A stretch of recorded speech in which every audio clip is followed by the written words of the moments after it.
ഓം സ്വാമിയേ ശരണമയ്യപ്പ. മാളിയപ്പുറത്തമ്മനേ ലോകമാതാവേ ശരണമയ്യപ്പ. ശ്രീ മഹാദേവിയേ നമ. ഞാൻ മാടവന പരമേശ്വരൻ നമ്പൂതിരി, മുൻ ശബരിമല മാളിയപ്പുറം മേൽശാന്തി.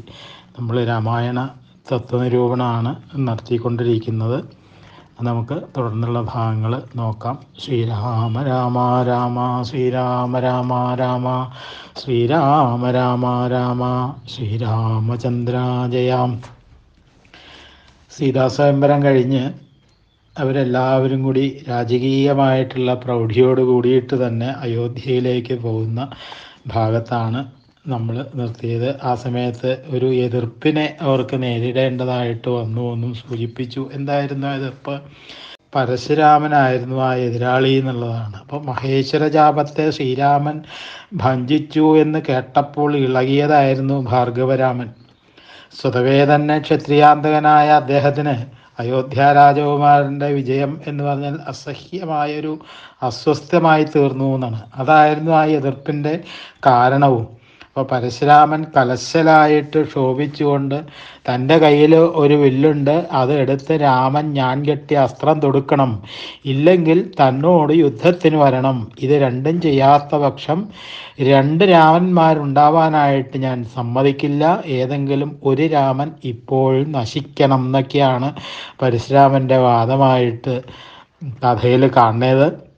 അപ്പോൾ ദശരഥൻ ഇത് കേട്ടപ്പോൾ വല്ലാതെ ഭയപ്പെട്ടു. കാരണം ഭാർഗവരാമൻ്റെ കാല് പിടിച്ച് കേണപേക്ഷിച്ചു ദശരഥൻ. പക്ഷേ അതുകൊണ്ടൊന്നും ജമദഗ്നിപുത്രൻ കൂട്ടാക്കിയില്ല എന്നാണ് പറയണേ. അവസാനം ശ്രീരാമൻ മുമ്പോട്ട് വന്നിട്ട് ഭാർഗവരാമൻ്റെ വില്ലു വാങ്ങി നിഷ്പ്രയാസം അതിൽ ഞാൻ കെട്ടി ശരം കൊടുത്തു.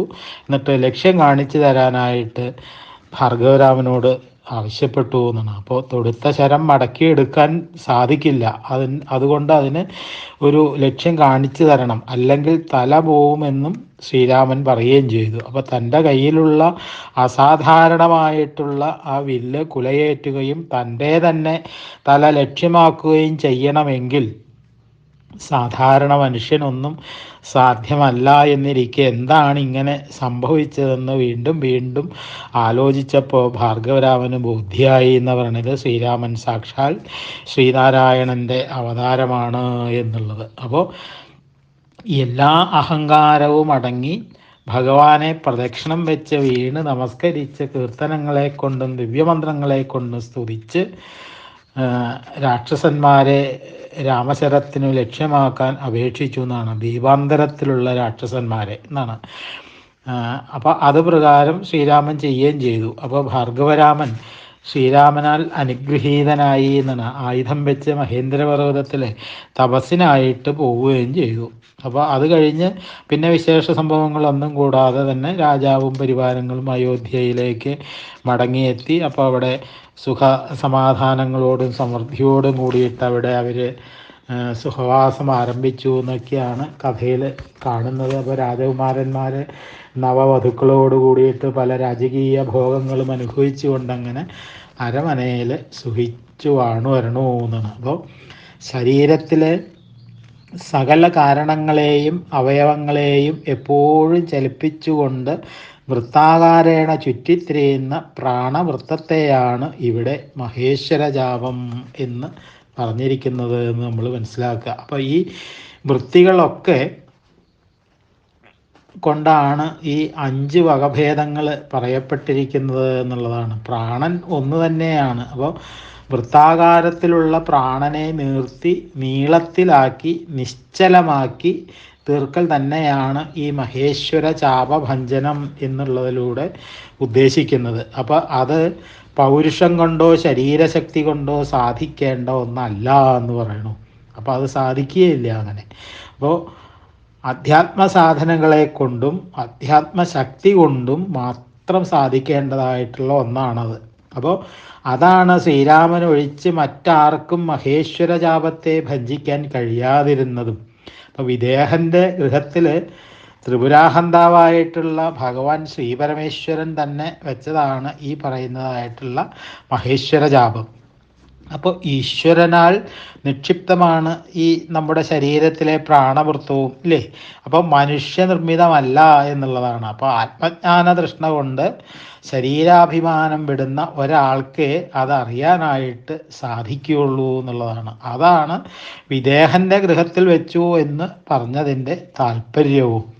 കാരണം ഈ അധ്യാത്മ സാധനങ്ങളെ കൊണ്ട് വാസനകൾ ക്ഷയിച്ച് പ്രാണന് ശുദ്ധ കുംഭകവൃത്തി കിട്ടുമ്പോഴാണ് എല്ലാ കരണങ്ങളും നിശ്ചലങ്ങളും അതേപോലെ പ്രശാന്തങ്ങളുമാകുന്നത്. അപ്പോൾ ചിത്തത്തിൻ്റെ വിക്ഷേപവും ആവരണവും കേവലം അകലും എന്നുള്ളതാണ്. അപ്പോൾ ആത്മബോധമാകുന്ന വിദ്യ പ്രകാശിക്കുകയും ചെയ്യും. അപ്പോൾ ഈ വിദ്യ തന്നെയാണ് സീതാദേവി എന്നുള്ളതാണ്. അപ്പോൾ ജിജ്ഞാസുവായിട്ടുള്ള ഒരാൾക്ക് തീവ്രമായിട്ടുള്ള സാധനങ്ങളെ കൊണ്ട് ക്രമേണ ഈ നിലയിലേക്ക് വന്ന ബ്രഹ്മവിദ്യയാകുന്ന സീതാദേവിയെ വിവാഹം കഴിക്കാനായിട്ട് സാധിക്കണു എന്നുള്ളതിൻ്റെ താല്പര്യവും അതുതന്നെയാണ്.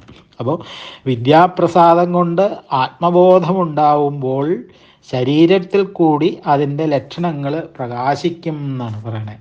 അതാണ് ഈ ദശരഥനെ അറിയിച്ചതും അദ്ദേഹത്തെ അല്ലെങ്കിൽ അദ്ദേഹം വിവാഹത്തെ ആഘോഷിച്ചതുമൊക്കെ ചമൽക്കാര രൂപത്തിൽ വർണ്ണിച്ചിരിക്കുന്നതിൻ്റെ താല്പര്യം. അപ്പോൾ ആത്മബോധിയായി കഴിഞ്ഞ ഒരാൾ സംസാരത്തിൽ വ്യാപരിച്ചാൽ കൂടി ഭേദബുദ്ധി ഉണ്ടാവില്ല എന്ന് പറയുന്നു. അപ്പോൾ ഭേദബുദ്ധിയുടെ നിരാസമാണ് ഈ ഭാർഗവരാമനുമായിട്ടുള്ള സംഘടനം കൊണ്ട് സൂചിപ്പിക്കണേതും.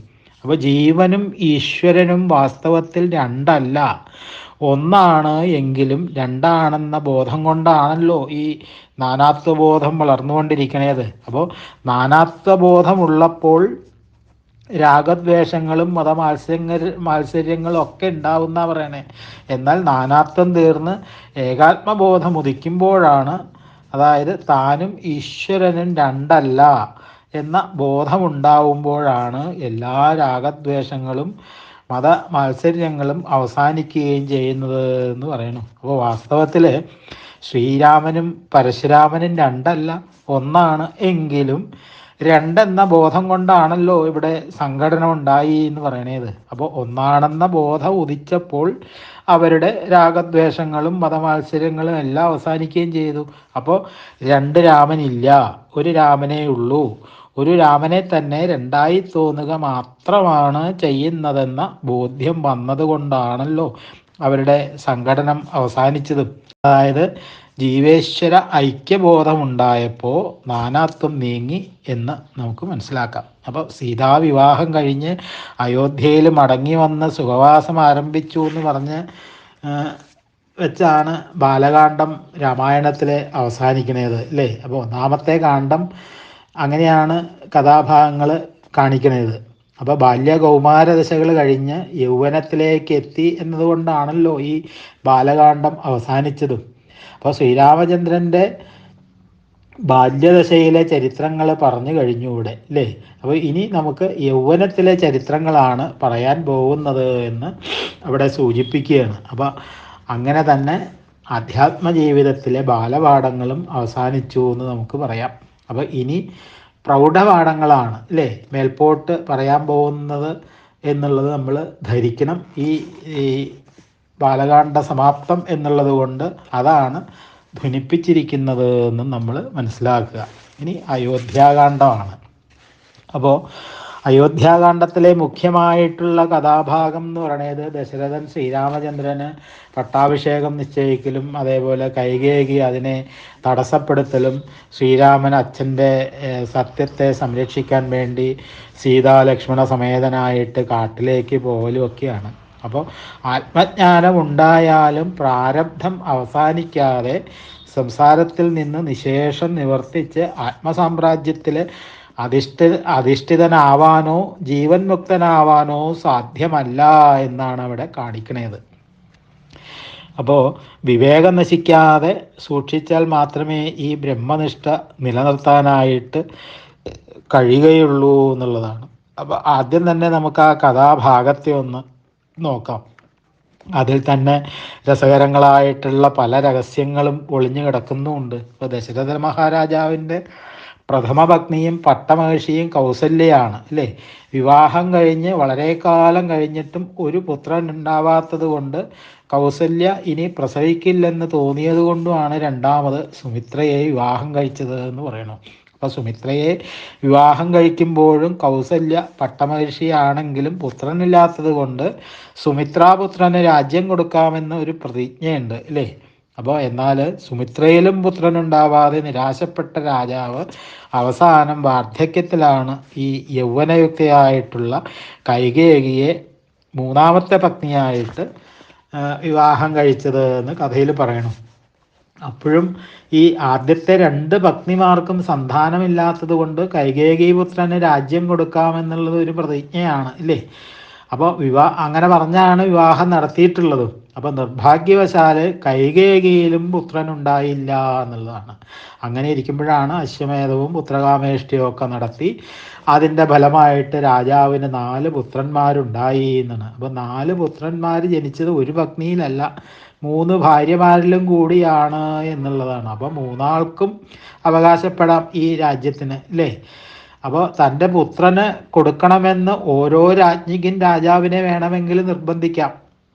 അപ്പോൾ അതിന് ന്യായമുണ്ട്. കാരണം അവരോടൊക്കെ അങ്ങനെയുള്ള ഒരു വ്യവസ്ഥ ചെയ്തിട്ടാണല്ലോ വിവാഹം നടത്തിയിട്ടുള്ളത്. അങ്ങനെ അവർ 3 ആളും കൂടി നിർബന്ധിക്കാൻ ഒരുങ്ങുന്ന പക്ഷം ഈ രാജാവ് എന്ത് ചെയ്യും എന്നൊന്ന് ആലോചിച്ച് നോക്കൂ. അപ്പോൾ അത് വിഷമാവും ഇല്ലേ. ഈ ആലോചന പുത്രജനനം കഴിഞ്ഞത് മുതൽക്ക് തന്നെ ദശരഥ മഹാരാജാവിനെ മനസ്സിൽ തട്ടിയിട്ടുണ്ട് എന്നാണ്. കാരണം അദ്ദേഹം അപ്പോൾ മുതൽക്ക് തന്നെ അതിനൊരു പോംവഴി കാണാനായിട്ട് പരിശ്രമിച്ചുകൊണ്ടിരിക്കണമുണ്ട്. പക്ഷെ പറയത്തക്ക നിലയിൽ ഒന്നും ഇവിടെ കണ്ടു കിട്ടിയില്ല എന്നുള്ളതാണ്. അതിനൊരു ഉപായം, വ്യക്തമായിട്ടുള്ളൊരു ഉപായം കിട്ടിയില്ല എന്നുള്ളതാണ്. അപ്പോൾ ഇനി ആലോചിക്കാനായിട്ട് സമയവുമില്ല, ഇവിടെ സന്ദർഭം വന്നും കഴിഞ്ഞു. അങ്ങനെ കുമാരന്മാരുടെ വിവാഹം കൂടി കഴിഞ്ഞ സ്ഥിതിക്ക് ആരെയെങ്കിലും അഭിഷേകം കഴിച്ച് യുവരാജാവാക്കാതെ നിവൃത്തിയുമില്ല എന്നുള്ള ഘട്ടമായി. അത് ആരെയാണ് ചെയ്യേണ്ടത് എന്നുള്ളതാണ്. ശ്രീരാമനാണ് ജ്യേഷ്ഠപുത്രൻ, രാമനെ എല്ലാവർക്കും അതീവ പ്രിയമാണ്. കൗസല്യയും സുമിത്രയും തമ്മിൽ വളരെ അടുത്ത സഖികളായതുകൊണ്ട് സുമിത്ര ഒരു പക്ഷേ അത് സമ്മതിക്കുമായിരിക്കും. എന്നാൽ കൈകേയി സമ്മതിക്കുമെന്നതിന് ഒരു തെളിവുമില്ല.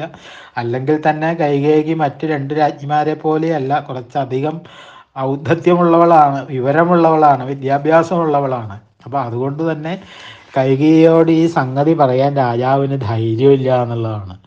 അപ്പോൾ ഇതിനേക്കാളൊക്കെ പുറമെ കൈകേയി വിവാഹത്തിൻ്റെ അടിയിൽ അതിപ്രധാനമായിട്ടുള്ള മറ്റൊരു സംഗതി കൂടി ഒളിഞ്ഞു കിടക്കണമുണ്ട്. അതെന്താണെന്ന് വെച്ചാൽ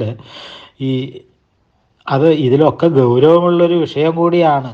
അതാണ്. അപ്പോൾ ആ സംഗതി നിലവിലുള്ളപ്പോൾ ഒരിക്കലും കൈകേയി രാമൻ്റെ പട്ടാഭിഷേകത്തെ അനുവദിക്കാൻ പോകുന്നില്ല എന്നുള്ളത് രാജാവിനറിയാം. കേകയ രാജാവും മിഥില രാജാവും തമ്മിൽ വളരെ തലമുറകളായി തന്നെ അന്യോന്യ ശത്രുക്കളാണ്. അപ്പോൾ ഇരു രാജ്യങ്ങളും തമ്മിൽ ഭയങ്കരമായിട്ടുള്ള സംഘടനകളും യുദ്ധങ്ങളും എത്രയോ പ്രാവശ്യം കഴിഞ്ഞതാണ്. രണ്ടാളും തുല്യ ബലവാന്മാരാണെന്നത് കൊണ്ട് തന്നെ ജയപരാജയങ്ങൾ രണ്ടും കൂടാതെ നിലനിന്ന് വരികയാണ്. അപ്പോൾ തലമുറകളായിട്ട് തന്നെ യുദ്ധം നടത്തിക്കൊണ്ടിരിക്കുന്ന ഈ 2 രാജ്യങ്ങൾക്കും പ്രബലമായിട്ടുള്ള ഒരു സഹായിയെ കിട്ടിയാൽ കൊള്ളാമെന്നൊരാഗ്രഹമുണ്ട്. അപ്പോൾ അയോധ്യ രാജാവ് പ്രബലനാണ്, പക്ഷേ അദ്ദേഹം 2 ആളെയും സഹായിക്കുകയോ എതിർക്കുകയോ ചെയ്യാതെ നിഷ്പക്ഷനായിട്ടാണ് നിൽക്കുന്നത്. അപ്പോൾ പല തന്ത്രങ്ങളെ കൊണ്ടും അദ്ദേഹത്തെ വശീകരിക്കാൻ 2 ആളും നോക്കിയിട്ടുണ്ട്, പക്ഷെ സാധിച്ചിട്ടില്ല എന്നേ ഉള്ളൂ. അങ്ങനെ കഴിഞ്ഞ് വരുന്ന അവസരത്തിലാണ് ദശരഥൻ്റെ 3ാമത്തെ വിവാഹാലോചന വരുന്നത്. പടുവൃദ്ധനായിട്ടുള്ള അദ്ദേഹത്തിന് കന്യകയെ കൊടുക്കാനായിട്ട് ആരും തയ്യാറായില്ല എന്നാണ്. അപ്പോഴാണ് കേകയ രാജാവ് ഇതാണ് ഏറ്റവും പറ്റിയ സന്ദർഭമെന്ന് മനസ്സിലാക്കി അതിനെ വേണ്ടതുപോലെ ഉപയോഗപ്പെടുത്തിയത് എന്ന് പറയുന്നു. അപ്പോൾ അയോധ്യ രാജാവുമായിട്ട് ഏതെങ്കിലും ഒരു ബന്ധം ഉണ്ടാക്കി തീർക്കാൻ കഴിഞ്ഞാൽ തന്നെ അത് മഹാഭാഗ്യം ആണ് എന്നാണ് അദ്ദേഹം കരുതിയിട്ടുള്ളത്. അതിൻ്റെ കാരണം നമ്മൾ നേരത്തെ സൂചിപ്പിച്ച വിഷയങ്ങൾ തന്നെ. ഏതായാലും തുടർന്നുള്ള ഭാഗങ്ങൾ നമുക്ക് അടുത്ത ദിവസം പഠിക്കാം. സ്വാമിയേ ശരണമയ്യപ്പ. മാളികപ്പുറത്തമ്മ ദേവി ലോകമാതാവേ ശരണമയ്യപ്പ. ജാനകീ ജീവനസ്മരണം. ജയ് ജയ് രാമ രാമ. നമ പാർവതീപദേ ഹര ഹര മഹാദേവ.